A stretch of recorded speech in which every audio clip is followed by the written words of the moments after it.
नमस्कार बहनों, भाइयों, मित्रों और हमारे प्यारे प्यारे बच्चों। कैसे हैं आप लोग? आशा करता हूं आप लोग सही होंगे। आज हम बात करेंगे जीव विज्ञान के बारे में, ठीक है। और उसके अंदर हम लोग आज पढ़ेंगे कि जीवाणु, विषाणु, कवक, प्रोटोजोआ ये सब क्या होते हैं, ठीक है। और बहुत लोग कंफ्यूज जाते हैं जीवाणु और विषाणु के बारे में, तो आज हम उनके अंतर के बारे में भी बात करेंगे, ठीक है। बात करते हैं पहले जीवाणु की, ठीक है। देखिए जीवाणु ए है, नीचे देख चित्र में आपको दिखा रहे हैं जीवाणु ए है, ठीक है। जीवाणु का आकार ऐसा ही होता है। अगर जीवाणु की बात करें तो अंग्रेजी में इसको क्या क्या कहते हैं? बैक्टीरिया, ठीक है। यह एक कोशिकीय जीव है। क्या है? एक कोशिकीय जीव है और इसे प्रोकैरियोटिक भी कहते हैं। यह एक सूक्ष्मदर्शी है। सूक्ष्मदर्शी मतलब बहुत छोटा जीव है एक, ठीक है। इसका आकार कुछ मिलीमीटर तक होता है। इसका आकार बहुत छोटा होता है, इसलिए मिलीमीटर के लगभग ही, ठीक है।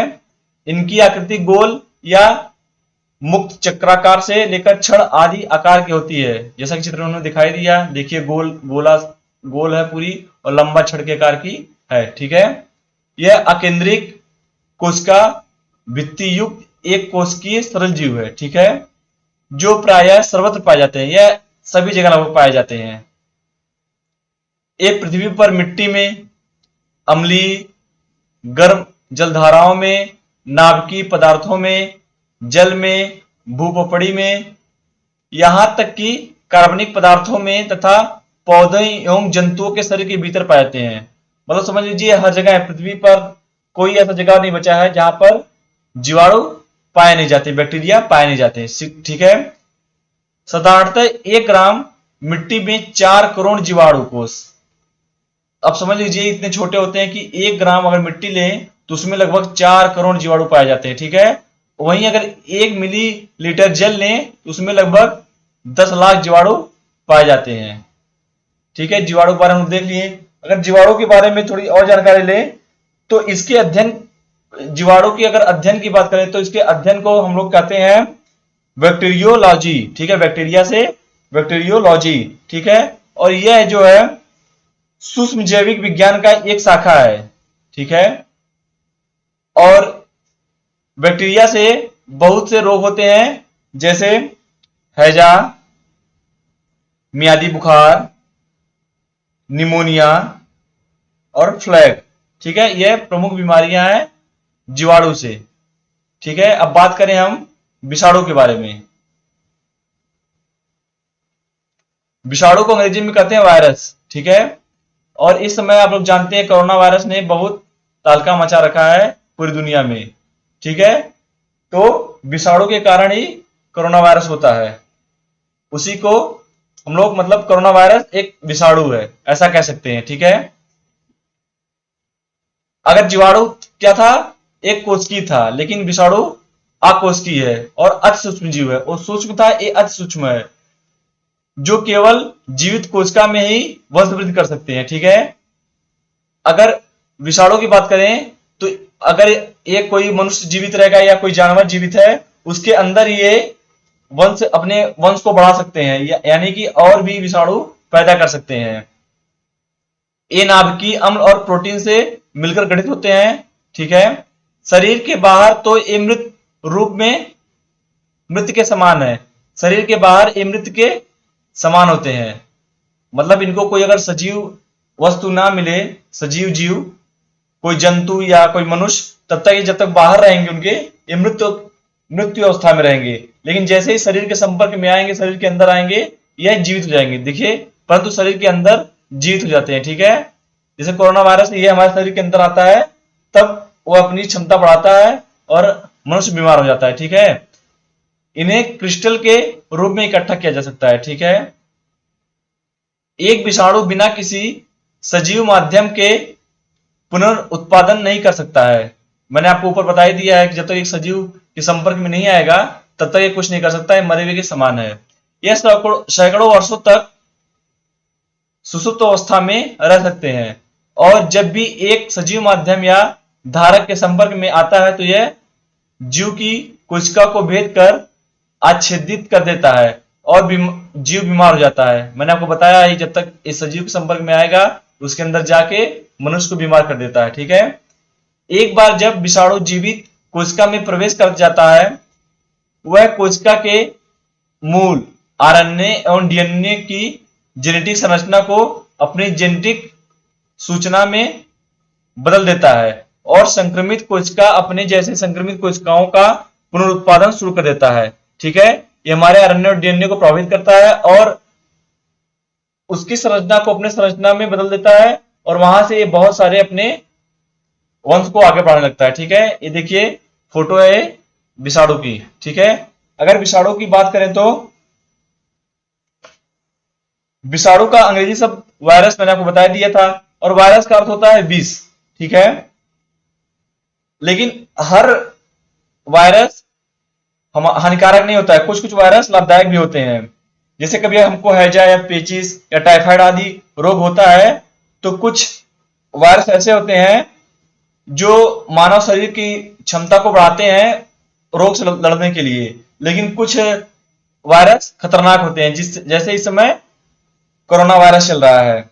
और इसके और रोग की बात करें तो HIV वायरस से ही होता है, पोलियो वायरस से ही होता है, चेचक वायरस से ही होता है और कोरोना आप लोग जान ही रहे हैं। ठीक है, अब आगे बात करें तो इनके अंतर के बारे में, जीवाणु विषाणु के अंतर के बारे में, जैसे हमने आपको बताया था कि जीवाणु एक कोशिकीय जीव है, लेकिन क्या है विषाणु अकोशिकीय जीव है। ठीक है, जीवाणु सुषुप्त अवस्था में नहीं रहते हैं। ठीक है, लेकिन विषाणु की बात करें तो जीवित कोशिका के बाहर ये सुषुप्त अवस्था में हजारों साल तक रह सकते हैं और जब भी इन्हें जीवित कोशिका मिलती है ये जीवित हो जाते हैं। ठीक है, जीवाणु का आकार विषाणु से बड़ा होता है, मैंने आपको बताया ही था। इन्हें प्रकाशीय सूक्ष्मदर्शी द्वारा देखा जा सकता है, लेकिन विषाणु का आकार जीवाणु से छोटा होता है। जीवाणु को इलेक्ट्रॉन सूक्ष्मदर्शी द्वारा देखा जाता है। ठीक है,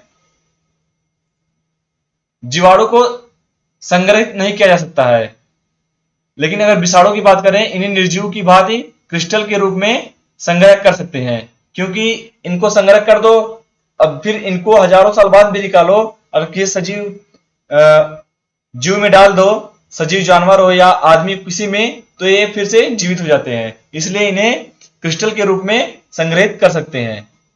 जैसा कि नीचे देख लीजिए एक कोरोना वायरस का चित्र है और फिर ये आपके जीवाणु का, जीवाणु और विषाणु दोनों की चित्र है। ठीक है, आगे बढ़ते हैं। कवक, कवक के बारे में हम बात करें तो फफूंद या कवक एक प्रकार के जीव हैं। ठीक है, ये भी एक जीव ही है जो अपना भोजन सड़े गले मृत कार्बनिक पदार्थों से प्राप्त करते हैं। ठीक है, ये संसार के प्रारंभ से ही जगत में उपस्थित है, मतलब ये संसार जब मनुष्य की उत्पत्ति नहीं हुई थी तब से ये पृथ्वी पर है। इनका सबसे बड़ा लाभ इनका संसार में अपमार्जक के रूप में कार्य करना है। अपमार्जक मतलब कि ये कोई भी सड़ा गला पदार्थ हो, कोई भी सड़ा गला जीव हो तो उस पर ये अपना आशियाना बना लेते हैं और उसको नष्ट कर देते हैं। ठीक है, इनके द्वारा जगत में ही कचरा हटा दिया जाता है। आपको मैंने बता दिया, जैसे ऊपर देखिए ये है कुकुरमुत्ता जैसा हो गया, ऐसा ही होता है कवक। ठीक है, और कवक का छोटा रूप देख लीजिए, जैसे कभी आप रोटी या फिर ब्रेड है उसको 2-3 दिन रख दो तो उस पर आ जाते हैं फफूंद। ठीक है, यही है, काले काले जो आते हैं रोमेदार यही होते हैं। अगर इनकी बात करें तो इनसे होने वाले रोग के बारे में,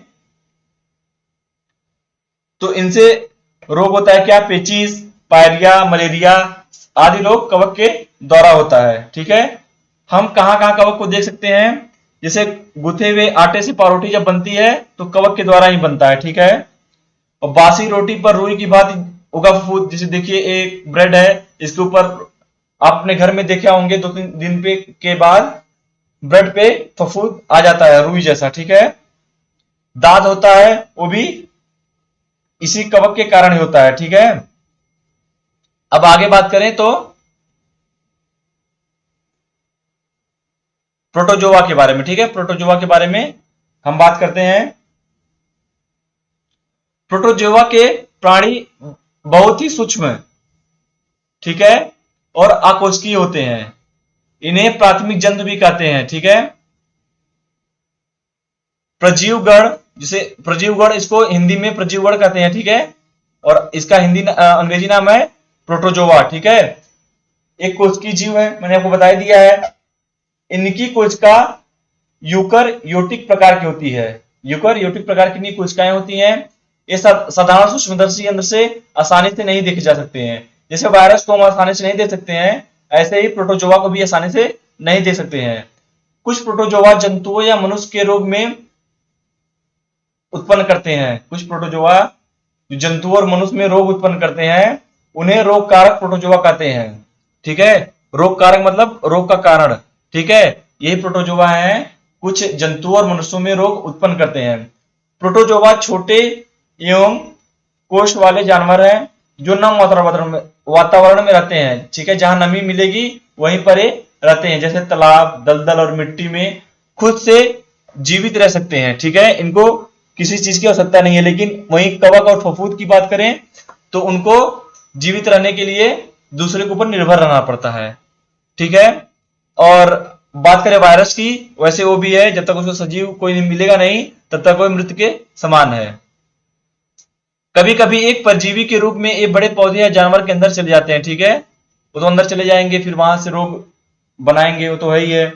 अगर बात करें प्रोटोजोआ से होने वाले रोग, तो इससे क्या होता है, पायरिया हो जाता है, ठीक है, काला ज्वर, मलेरिया, ठीक है, और पेचिस, ठीक है। इनसे ऐसे रोग होते हैं। आशा करता हूं आपको जीवाणु, विषाणु, कवक और प्रोटोजोआ के बारे में अच्छे से जानकारी मिल गई होगी। आप हमें कमेंट करें अगर आपको प्रोटोजोआ, कवक, जीवाणु, विषाणु के बारे में, जितने इनसे होने वाले रोग, उनके लक्षण और जो प्रभावित अंग है उनके बारे में अगर आपको ट्रिक के माध्यम से जानना है तो हमें कमेंट करें, हम अगला वीडियो उसी के ऊपर लाएंगे। मिलते हैं अगले वीडियो में। जय हिंद, जय भारत, वंदे मातरम।